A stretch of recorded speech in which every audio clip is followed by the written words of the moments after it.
Magandang araw po. At maraming salamat sa mga nanonood at tumatangkilik ng YouTube channel ni Maestro Honorio at ng mga YouTube video na kanyang ina-upload. Maraming salamat po.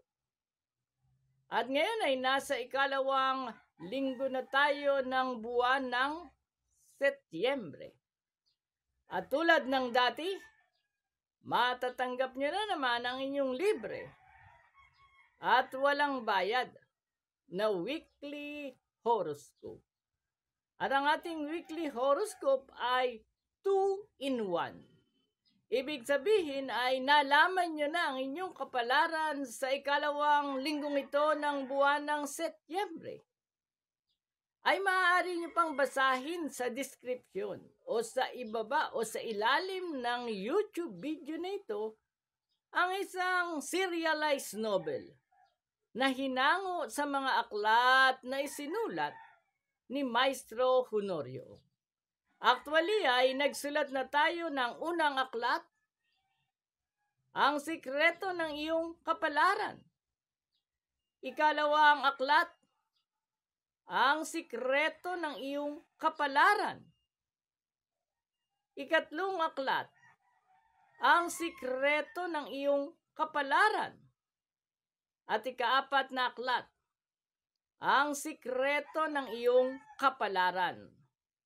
At sa mga wala pang sipi ng nasabing aklat, ang ikaapat na aklat, Ang Sikreto ng Iyong Kapalaran, ay mabibili exclusive sa tanggapan ng Pahayagang Bulgar sa harap ng Santo Domingo Church sa Quezon Avenue, Quezon City ay matatagpuan ang tanggapan ng Pahayagang Bulgar. At sila lamang ang exclusive distributor ng ikaapat na aklat ni Maestro Honorio kung nais niyong matikman kung ano ba ang mga nakasulat sa kanyang mga inilimbag na aklat hinggil sa sikreto ng iyong kapalaran. At bilang patikim, kahit na wala pa kayong kopya, ay maaari nyo nang tunghayan ang isang kabanata sa nasabing aklat na istilong nobela. At ito ay kasaysayan ng isang batang binatilyo na naghahangad na magkaroon ng kapangyarihan. Kaya't hinalugog niya ang lumang baol ng kanyang lolo Damiang Agimat na iniingatan naman ng kanyang tatang na si Sabater. At nagkataon noong araw ng mahal na araw ay namanata sa bundok ng Banahaw ang kanyang tatang na si Sabater.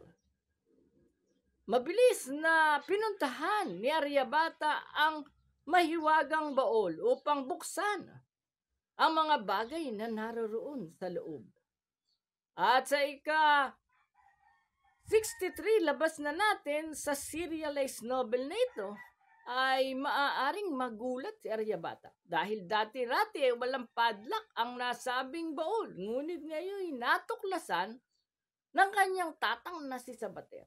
Ang climax sa kasalukuyan sa ating serialized novel ay kung paano bubuksan o didistrungkahin ni Aryabata ang padlock sa mahiwagang baol. Kaya tunghayan nyo ang ika-63 labas ng nobelang Ang Sikreto ng Okultismo at Mistisismo.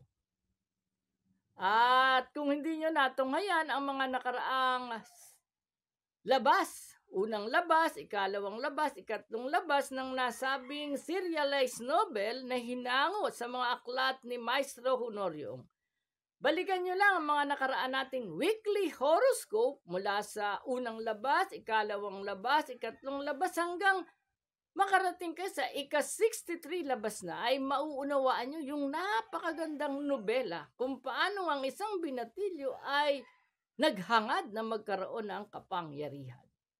At ngayon ay matutunghayan nyo na ang inyong libre at walang bayad na weekly horoscope. Upang sa ikalawang linggong ito ng buwan ng Setyembre, ay malaman ninyo na ang inyong kapalaran hinggil sa sex, pag-ibig, love life, salapi, negosyo,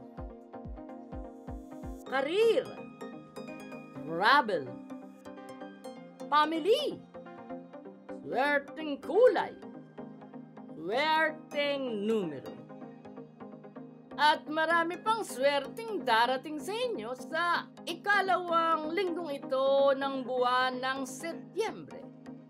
Kaya, nood na!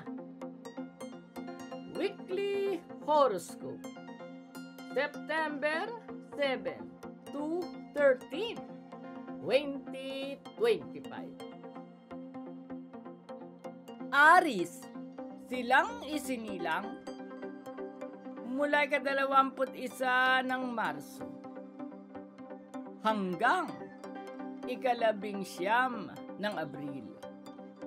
Maraming nagtayo ng kastilyo, pero sa buhangin lamang nailagay. Kaya ito ay hindi nabuo.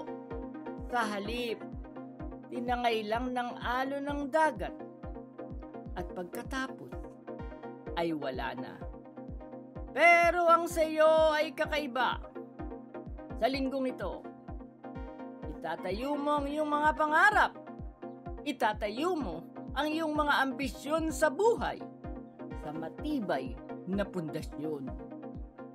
Kaya naman dahil ito ay matibay, sa takdang panahong inilaan ng langit, kahit gaano pa katayog at kaimposible ang mga pangarap at ambisyong ito, ito ay talagang makakamit mo, matutupad mo, at agad-agad na magkakatotoo sa iyong harapan. Mapalad na kulay ang blue. Maswerteng numero 6, 19, 24, 32, 35, at 44. Taurus, silang isinilang mula ika-20 ng Abril hanggang ika-20 ng Mayo. Sa linggong ito, hindi ka dapat magdesisyon ng labag sa kalooban ng iyong pamilya. Sapagkat ang tunay na ligaya ay hindi lamang pansarili, kundi ang tunay na ligaya ay ang mapaligaya mo rin ang iyong pamilya at ang mga mahal mo sa buhay. At ang hindi mo lamang alam, pinapanood ka ng langit kung gaano mo mapapaligaya ang iyong pamilya at ang mga mahal mo sa buhay. Dagsa at marami talaga ang ibibigay sa iyo na premyo ng langit. Higit lalo sa larangan ng material na bagay, sa aspetong pagpapamilya at sa larangan ng karir at damdamin. Nangyari dahil minahal mo ang iyong pamilya at mamahalin ka rin ng langit. Mapalad na kulay ang pits. Maswerteng numero 3, 6, 9, 18, 27, at 39. Gemini, silang isinilang mula ika-21 ng Mayo hanggang ika-21 ng Hunyo. Alam na alam mo na ang lahat ng bagay ay nagbabago. Ang hindi lang nagbabago ay ang mismong pagbabago. Kaya naman, sa ikalawang linggong ito ng Setyembre, magbabago ang iyong kapalaran. Magbabago ang karir mo at kalagayan sa buhay. At ang mga pagbabagong magaganap ay nakagugulat dahil ang lahat ng ito ay patungo sa higit pang pag-unlad at tiyak na paglago ng iyong kabuhayan.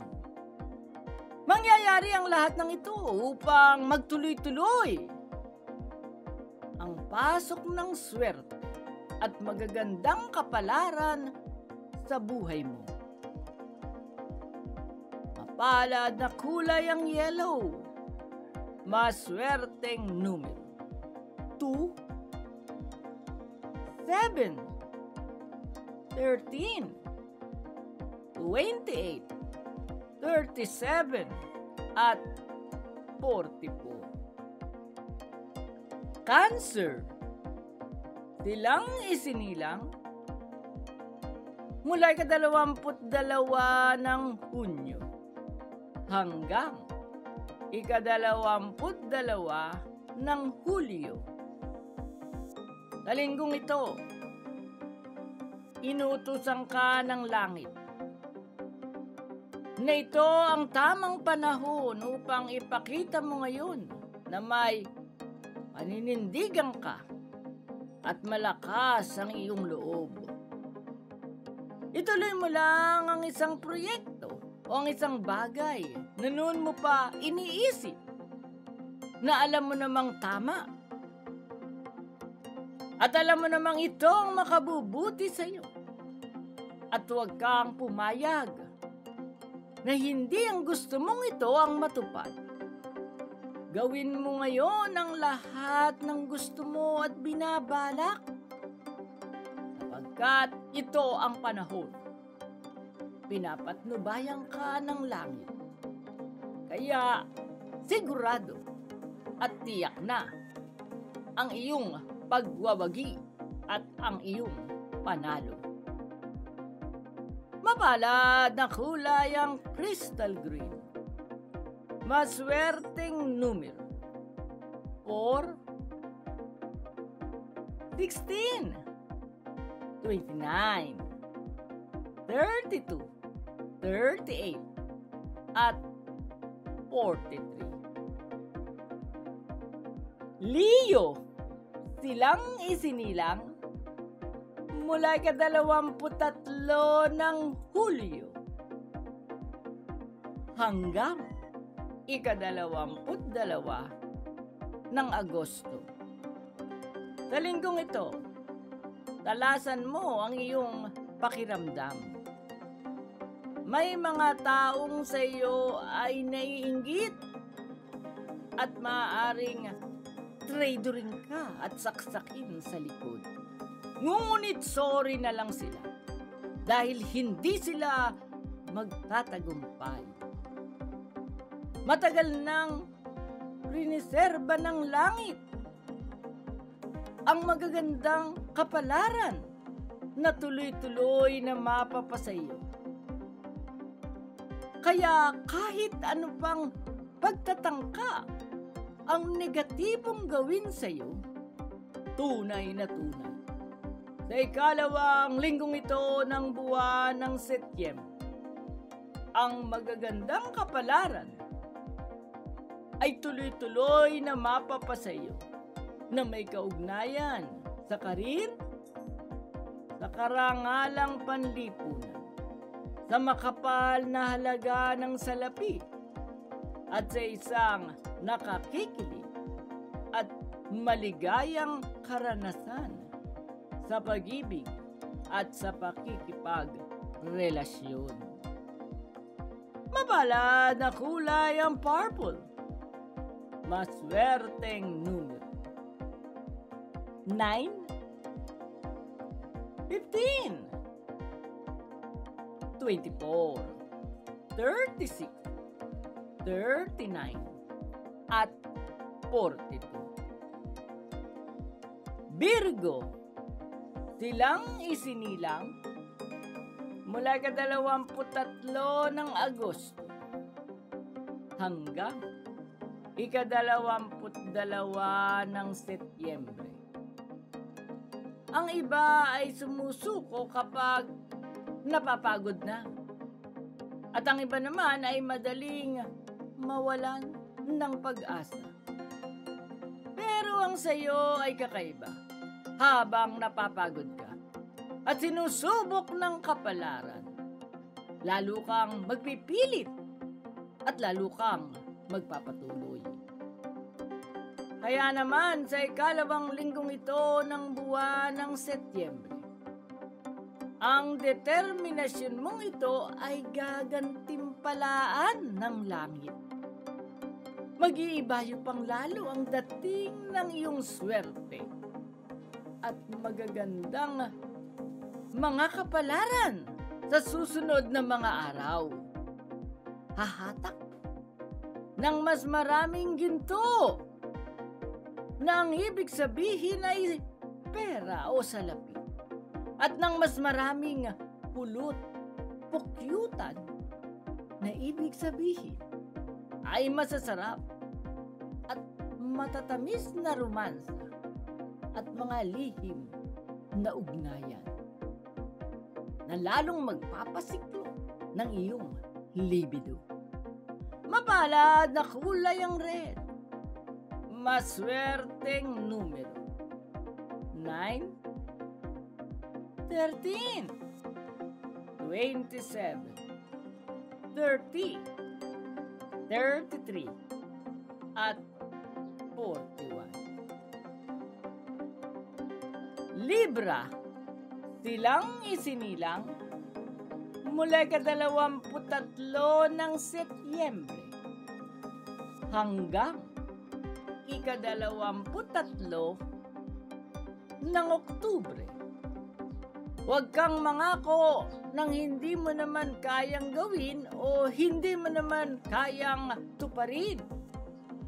Hayaan mo lang ang kapalaran ang mangako sa iyo. At ang pangako sa iyo ng kapalaran sa linggong ito ay maraming-marami, siksik, liglig, punong-puno at umaapaw. Nagsasabing tuloy-tuloy na pagunlad sa larangan ng material na mga bagay. Darating din ang malapitan at malayo ang mga paglalakbay. Nakakikilig at nakababaliw na romansang dulot ng isang wagas na suyuan at tapat na pagmamahalan ang bigla-bigla mong mararanasan. Sa ikalawang linggong ito ng buwan ng Setyembre hanggang sa huling linggo ng buwan ng Nobyembre. Mapalad na kulay ang lilac. Maswerteng numero 2, 11, 19, 25, 34, at 42. Scorpio, silang isinilang mula ika-24 ng Oktubre hanggang ika-21 ng Nobyembre. Sa linggong ito, walang kaduda-duda. Makikipagtagisan ka ng prinsipyo at talino sa isang makakatalo mo. Pero hindi dapat na maging matagal ang inyong pagtatalo dahil masyadong bababa ang iyong pagkatao. Hindi mo sila ka-level dahil mas mataas at mas matalino ka kaysa sa kanila. Kaya sa susunod, huwag ka nang makipagtalo sa mga taong mababa ang mentalidad at sa mga taong makitid ang utak dahil masasayang lang ang iyong enerhiya at panahon sa pananahimik at malalim na pagninilay o pagmemeditasyon. Masuswertihin ka at magkakapera ng sunod-sunod ng malalaking halaga na magsisimula ng maganap at mangyari sa ngayon. Mapalad na kulay ang burgundy. Maswerteng numero or 14, 28, 33, 42, at 45. Sagittarius, silang isinilang mula ika-22 ng Nobyembre hanggang ika-21 ng Disyembre.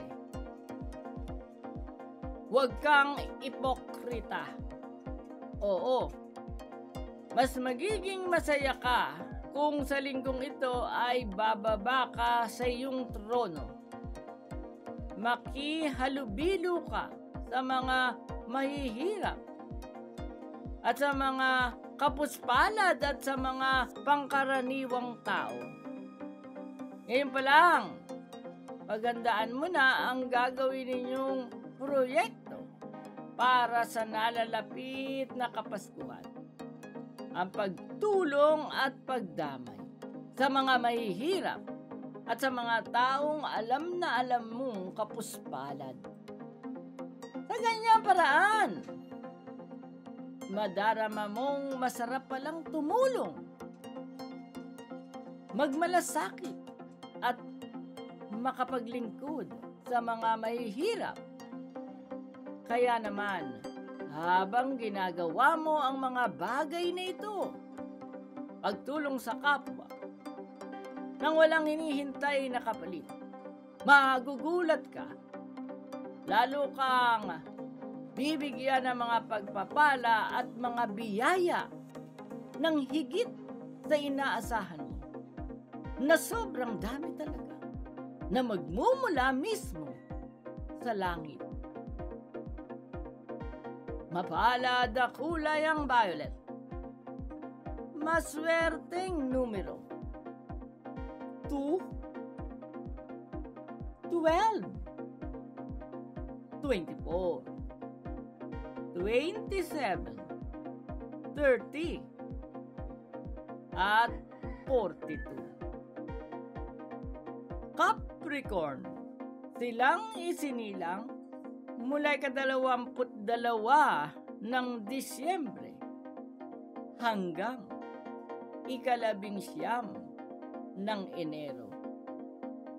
Sa linggong ito, marami ang mag-aakalang mahina ang loob mo. At dahil ang mga akala ay kadalasang sablay, ang mga akala ay kadalasang mali, sila ay mga papahiya dahil sa panahong ito ng iyong buhay ay magiging malakas ang loob mo. Magiging buo ang kursunada mo. Kaya anumang balakin at gawin mo ay magtatagumpay at mananaig. Kaya naman, magugulat sila sa kakaibang swerte at magagandang kapalarang bigla-bigla at walang kahirap-hirap mong matatanggap na ang ikinaganda pa nito na hindi lang isa, kundi sunod-sunod at marami talaga. Lalo na sa larangan ng material na bagay at sa mga bagay na may kaugnayan sa salapi at makapal na halaga ng pera. Mapalad na kulay ang gray. Maswerteng numero 5, 11, 25, 29, 34, at 43. Aquarius, silang isinilang mula ika-20 ng Enero hanggang ika-18 ng Pebrero. Noon pa man, sadyang nakita at napanood na ng nasa itaas ang iyong mga pagsasakripisyo at mga tiisin sa buhay. Kaya naman, sa ikalawang linggong ito ng buwan ng Setyembre, hanggang sa dumating ang buong buwan ng Oktubre, walang sablay. Isang napakagandang kapalaran ang ipagkakalob sa iyo ng langit nang walang kahirap-hirap. Hintayin mo ito, at ito ay isa-isa at magsisimula ng dumating ngayon. Mapalad na kulay ang pink. Maswerteng numero. 5,